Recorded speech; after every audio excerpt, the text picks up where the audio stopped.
Welcome to this edition of National Focus. I'm Jarna, Hector. Thank you for joining us.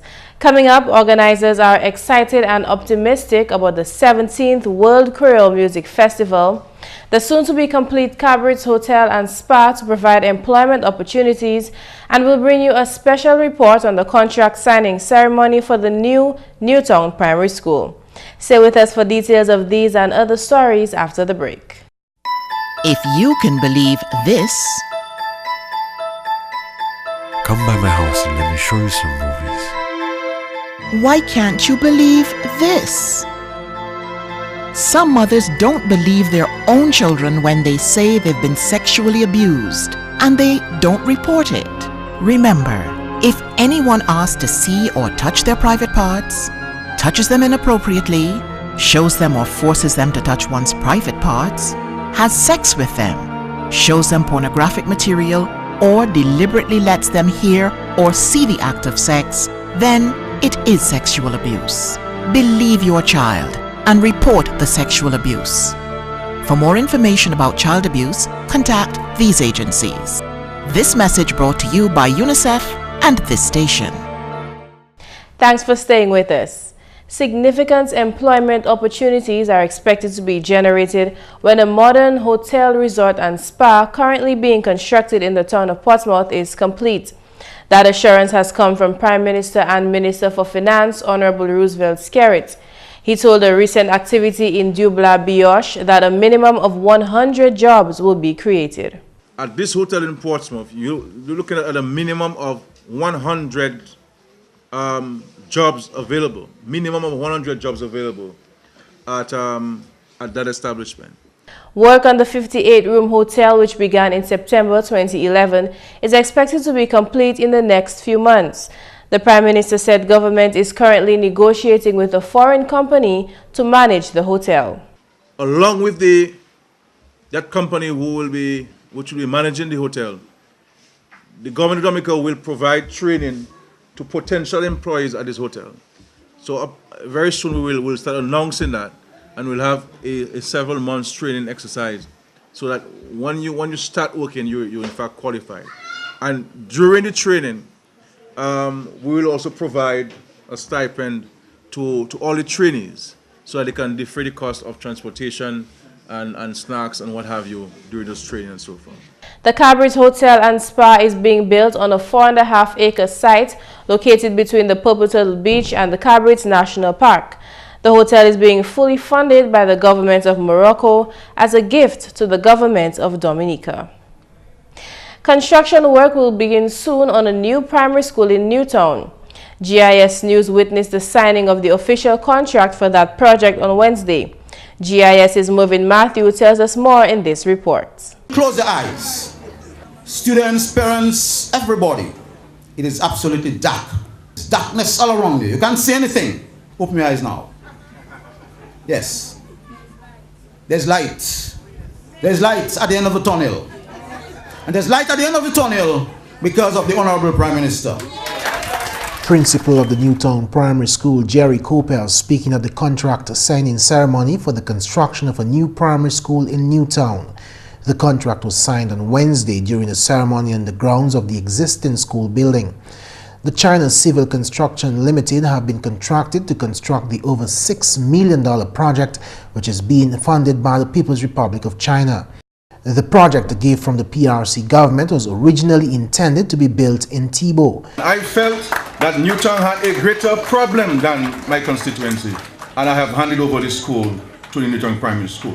The deteriorated structural condition of the over 30-year-old Newtown School building was just one of the many concerns raised over the years by school officials. Additionally, the persistent threat of slope failure also dictated changes in the location and alignment of the building to ensure the safety of the users. It has always been a policy of the ruling DLP administration to construct schools which meet the needs of students and teachers and are conducive to learning and teaching.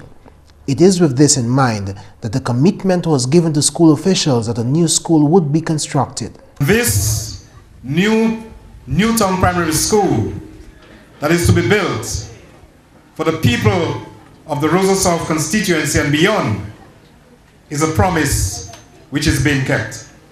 Once again, your government has delivered. Wednesday's signing ceremony will pave the way for the construction of the 14-month project. It includes the construction of the building, the reconstruction of the roadway to the school, parking lot, and a hard court. When completed, your school, the Newtown Primary School, will, among others, have a principal's office and secretary's office, 14 classrooms, staff room, a library, science lab, kitchen, art room, sick bay, washroom facilities for staff and students, and, as your PAL rep rightly said, elevators to provide access for challenged students. Over 300 students and 17 teachers will benefit from the construction of the new building, a move which is expected to bring positive change to the delivery of education in Newtown and surrounding communities. The new facilities will provide the students with better conditions to study in. I sincerely wish that you boys and girls can treasure the good conditions. Work hard to realize your dreams, and in the future contribute to the prosperity of your country, as well to the development of the relations between the People's Republic of China and the Commonwealth of Dominica. This project is another demonstration of the Roosevelt-Skerrit administration's focus on education. There's no way a country can build itself and compete in a very difficult and challenging world if our people are educated and have a skill. Oh, we thank you, thank you, thank you. Oh, we thank you, thank you, thank you. Oh, we thank you for the school you will build. Oh, we thank you, thank you, thank you. Oh, we thank you, thank you, thank you. Oh, we thank you for the school you will build. For National Focus, I am Mervyn Matthew reporting. In other news, President of the National Youth Council of Dominica, Jarna Benoit, along with his team of newly appointed executive members, have reaffirmed their commitment to the vision, goals, and principles of the National Youth Council of Dominica. The new NYC executive, which was installed 2 weekends ago, will govern under the theme Youth Empowerment for Sustainable Development. Benoit told the installation ceremony that during their tenure, the National Youth Policy, which was approved by Cabinet in 2003 and presented to Parliament in 2004, will be thoroughly reviewed. Benoit said it is time to take stock of the policy's impact on Dominica's youth and have it implemented. We should actually have this time, hopefully, an implementation strategy to accompany it, so that as we say and as we're doing with our work plan, we can also evaluate ourselves as a nation as to how serious we are about these policies. Because a policy that is not implemented is almost like having no policy at all. Benoit said the council is limited in its resources and will soon embark on a project to increase its finances. Whereas we recognize that on a national level, it may be difficult for us to augment our government or ask for an increase in our government subvention, we think that we are bold enough to take on the responsibility to increase our financial resource base. We believe that it's about time that the NYC, having worked so closely with the Dominica Youth Business Trust for so many years, should lead by example and establish an enterprise. Establish an enterprise that can be managed by young people and that can generate much needed resources to maintain the affairs of the National Youth Council, once again, in a more sustainable manner. Benoit disclosed plans to facilitate an enterprise development forum in the fourth quarter of the year, to which important partners will be invited to contribute. The new executive consists of 13 persons, including President Jarna Benoit, Chairperson of the General Assembly, Bert Paul, First Vice President Nadej Roach, Committee members Malik Stewart and Anel Luce, and CARICOM Youth Ambassador Natasha Jovier. They were elected on July 20th to lead the council until 2015.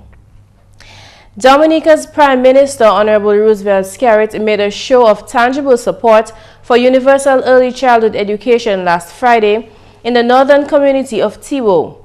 Honorable Skerrit, who is also parliamentary representative for the area, was addressing the 18th inaugural meeting of the Tibo Village Council last Friday when he surprised the audience by presenting a check to Catherine Francois of the Tibo preschool. I say the teacher of the preschool, if she could come forward, I could hand over a check to her, which will be the contribution of the salaries for the month of October, November, and December. And we shall do another presentation in January to pay the salaries for it. The finance minister went further to commit to meeting the tuition for all students of Tibo attending the Dominica State College. This, he says, however, means that these students must perform academically and display exemplary conduct at school. This in addition to government's transportation, uniform and textbook supply programs which benefit students of that community. Prime Minister Skerrit also made another similar gesture towards early childhood education in the Bioche-Dubla area. On a different note, local strategies to expose Dominica's population to technology are being considered innovative and constructive by the International Telecommunication Union. According to the ITU, there exists a phenomenon which disconnects developing countries like Dominica from developed ones in the field of information communication technology. Jose Batanero of the ITU describes what is being called the digital divide. The digital divide is basically a phenomenon that we have observed in the last decade, which is that not all countries have the same use of technology, of telecommunication, while in some countries, in particular developed countries, you have a very fast adoption of technologies. In other countries, mainly developing countries, that pace of adoption is much lower. No? For instance, mobile telephones, globally you have like a 90% of penetration. That means that 90% of the world is using mobile phones, but behind this figure is a global average. So that means that some countries have much higher rate, like in the case of mobile phones, you have like in developed countries 130% of penetration, while in developing countries you have like about 80%. So that difference between the access of technologies in developed countries and the access in developing countries is what we call the digital divide. While the number of households with internet access steadily increases, access will reach almost 80% of the populations in developed countries compared to 28% in developing ones by the end of this year. This is according to a report released this week from the International Telecommunication Union based in Switzerland. Batanero says the union's concern arises from the fact that technology opens countries to social and economic development. He says community resource centers, technology education forums like ICT Fest, and related enterprises help to close this gap. One of the solutions to close the divide, first of all, is to try to put good policies and good regulation. So ideally, the telecommunication sector, which is usually a sector open up to private sector participation, to competition, so the private sector can invest and build more infrastructure and hopefully reduce the cost. One of the problems in many countries is that technologies are not affordable, so they are very expensive. No? So ideally cost can go down, and you can also put in place subsidies or tax exemption for some years until the technology is adopted.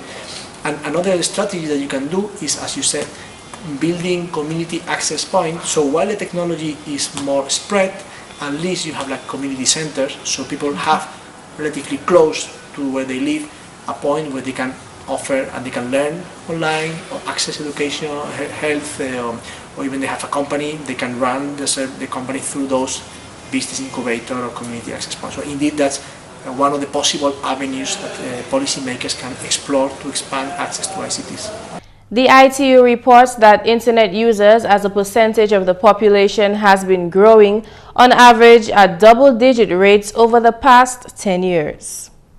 In more news, the Ministry of Agriculture has stepped up its fight in the management of the black sigatoka disease. Ryan Anselm, head of the Plant Protection Unit, tells GIS News that the Ministry of Agriculture is collaborating with a number of regional and international organizations to come up with effective strategies to deal with the black sigatoka. Presently, the Ministry of Agriculture is collaborating with CIRAD. CIRAD is a research institution that was formed by the French government to assist in research of banana and plantains and other crops. We are also beneficiary of an Interreg project that again looking at sustainable development of banana in the Windward Islands, the 4 Windward Islands, Grenada, St. Vincent, St. Lucia and Dominica, and the 2 French territories, Martinique and Guadeloupe. So we have collaborated with CIRAD, and what they have provided us with 4 varieties, resistant varieties to black sigatoka. So we have been privileged to work with these research institutions in evaluating and assessing these 4 flow-band varieties.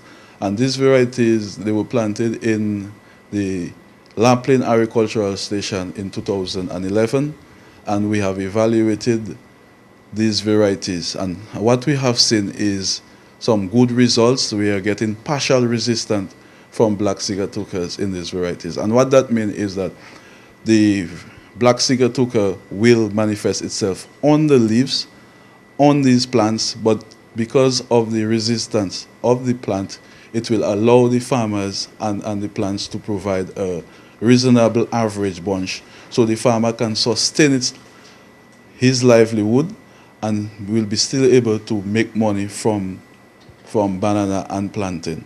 Ansem says in addition to these efforts, farmers are still being encouraged to use the existing integrated pest management approach to manage the black sigatoka disease. The present situation in black sigatoka, what we have seen that the disease is slowly spreading to areas where black sigatoka was presently intercepted. We are encouraging the farmers, the backyard farmers, to continue the action plan, the integrated pest management system approach that was set up to manage black sigatoka. The integrated pest management approach promoted by the Division of Agriculture focuses on farmers using practices such as de-leafing, sanitation, and nutrition. The black sigatoka disease was first detected in Dominica in July 2012 and has since been found in Concord along the main road, some parts of Marigot, the heights of Wesley, along the main road in Benz, Ross Castle, Portsmouth, Central Region, Forkani, Ems Hall, Goodwill, and Bath Estate. Residents of Trafalgar got their opportunity to discuss the geothermal energy project at their sensitization meeting on Tuesday evening. Project officials have been taking these meetings to communities near the plant to update residents on the status of works, as well as address any questions or concerns raised. Alexis George, project officer at the Geothermal Energy Project, began Tuesday's meeting with a detailed presentation. We have successfully completed 3 exploratory wells, 2 in Loda and 1 next to the water river, which has confirmed or proved that we have a commercially viable geothermal resource that can be utilized for electricity generation. We have so far, the 3 wells have proved that we have sufficient capacity to build a small power plant, which we hope to come online by the end of 2015. That discussion was the 6th, and authorities confirmed that more will follow as early as next week. By October 11th, 6 Dominicans will be able to discuss the OECS Economic Union when they return from training in Grenada. The team, which left the island on Tuesday, represents both the private and public sectors. It comprises 1 person each from the Labor Division, the Discover Dominica Authority, the Dominica Association of Industry and Commerce, the CSME Facilitation Unit, the National Youth Council, and the Regional Integration and Diaspora Unit. The meeting, titled the OECS Integration Spokesperson Workshop, will focus on topics dealing with communication, including the art of public speaking and understanding the media. Dominica's ambassador to the OECS and CARICOM, His Excellency Felix Gregoire, believes in this workshop, stating, quote, "It is important that we have a cadre of spokespersons capable of articulating the advantages of regional integration in a clear and concise manner. This workshop should prove invaluable in furtherance of this objective," end of quote. The meeting is organized by the OECS Secretariat.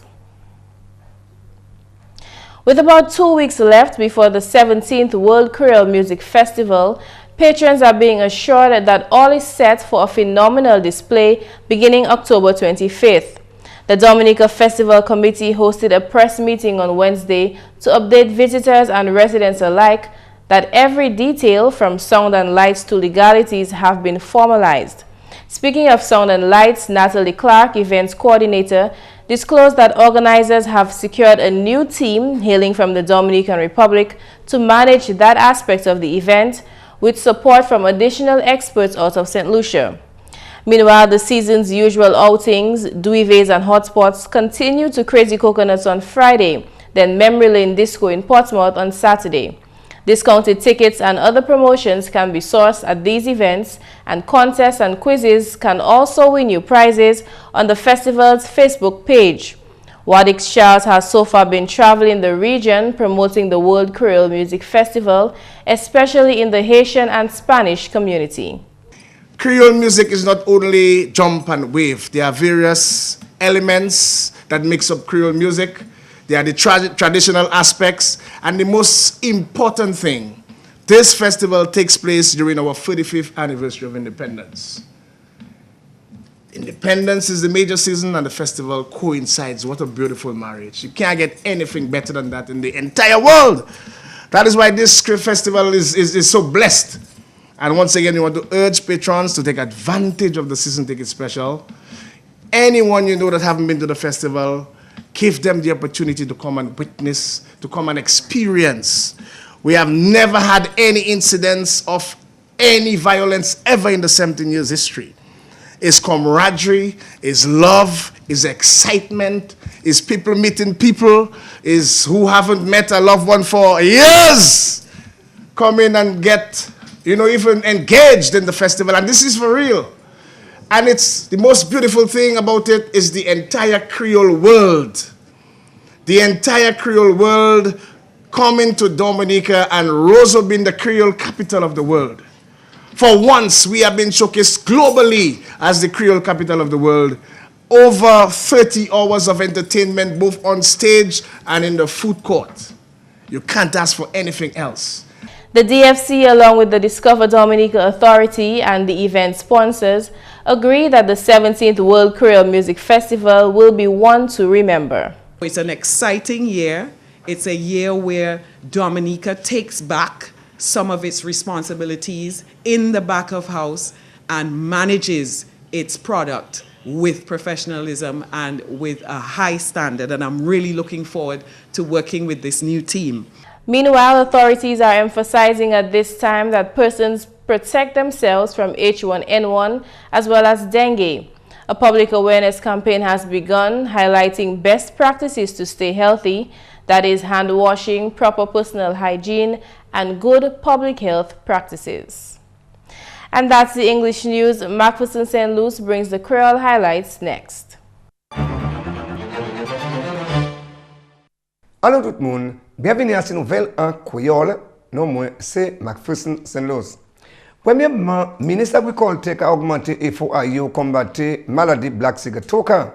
Parole celle-là sorti du chef officier quarantine, ministre de l'Agriculture, M. Ryan Ansem. Ça, nous toujours dit public là, contrôler Black Sigatoka et pas seulement c'est un chemical non pour spray. C'est ça qui est en anglais, c'est un Integrated Pest Management Program. Et des années passées, nous travaillons avec CIRAD.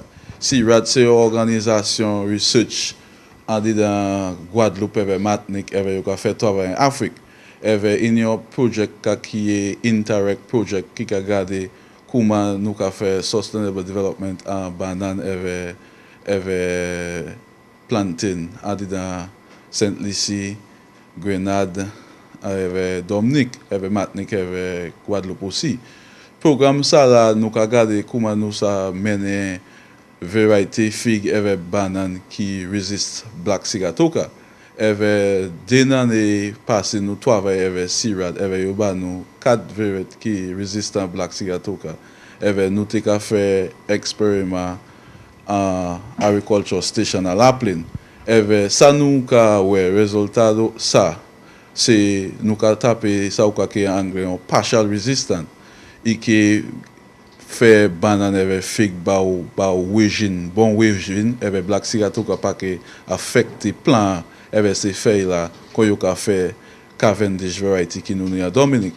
So ça même travail ça là nous bien contents avec des années research nous travail là ka garder bien bon. Alors nouvelle habitat Dominique a tapé bon avis pour prendre l'avantage opportunité en agriculture. Parole ça là sorti au directeur agriculture Ricky Bromant. Si l'on Mr. Bromant, gouvernement Dominique a mis mise en place pour ça. Aujourd'hui c'est ça là c'est bon temps pour habitants pour mon mettre position koyo à la manière pour ça fait l'argent en secteur là. Gouvernement qui a mis l'argent, gouvernement qui a fait effort pour faire un environnement là bon pour moun ça travail. So nous voulons considérer ça à la manière qui sont pour nous taper plus encore hors agriculture. Nous quand moun ka parler quand agriculteur pas ka travail en Dominique pas ka travail ba planter ça pas vrai parce que nous ka vrai habitant qui ka fait l'argent nous ka vrai moun qui ka fait l'argent en secteur agriculture et nous voulons spécialement ces jeunes moun là pour garder pour opportunité qui là avait planté koyo à de manière qui sont pour yo ça fait l'argent pour koyo et pour famille l'année qui vient. On a nouvelle travail qui commence tout de suite à un bâtiment l'école Charlottesville. Gouvernement Dominique tapé un cadeau People's Republic of China pour bâtir projet là. Contrat pour commencer bâtiment là c'est pendant une cérémonie qui prend place à l'occasion de la McPherson. Premier ministre Honorable Roosevelt Skirt, ministre d'éducation Honorable Peter Saint-Jean, membre parlement Honorable Ambrose George et ambassadeur People's Republic of China, His Excellency Wang Zonglai, en parmi d'autres officiers attendaient cérémonie là. Projet ça qui a coûté 6,3 millions de dollars l'argent nous, qui est fini en 14 mois. En même temps aussi, ministre d'éducation Honorable Peter Saint-Jean fait parole en cérémonie là qui est bâtiment ça qui est fini et qui est bien moderne. Ministre Saint-Jean aussi fait parole que contract là qui a fait provision pour réhabilitation chimie là quand à l'occasion l'école là. Et aussi fait parole qui facilite ça qui fait accommodation pour 300 étudiants et 17 teachers. Finalement, we vendez manger tout mon pays là qui a tapé avec au département santé environ qui concerne bon standard de préparation manger pour saison indépendante. Parole ça là sorti au officier département environ M. Sylvestre Saint-Ville. Nous ba mon information ça pour garder pour ça pour garder là ou pour gagner manger pour faire pour pas malade pour manger à pas faire malade ou ça en laisse ça nous l'eau manger nous l'eau fête so nous ca couiller en laisser organizers là pour informer nous à environmental health pour dire nous là nous organiser ces célébrations pour nous ça train ces moun là qui ka vendre manger pour nous ça dire ça ni pour faire pour empêcher moun malade. Messieurs mesdames, ça c'est tout pour nouvelle créole pour à présent. Non moins c'est McPherson Luce. Au revoir. Up next, a few interesting facts about your island, Dominica. Do you have uncovered water storage drums around your home? Do you dispose of old tires, cans and old containers capable of holding water anywhere in your environment? Are you being bitten by mosquitoes, particularly at dusk and early morning? Do you keep houseplants in water? Do you spend your hard-earned cash to control mosquitoes? Has your community experienced dengue fever outbreaks? If your answer is yes to at least 3 questions above, you are at risk to dengue fever. Join the fight against dengue fever. The responsibility for a dengue-free Dominica lies with you. So, get rid of the Aedes aegypti mosquito.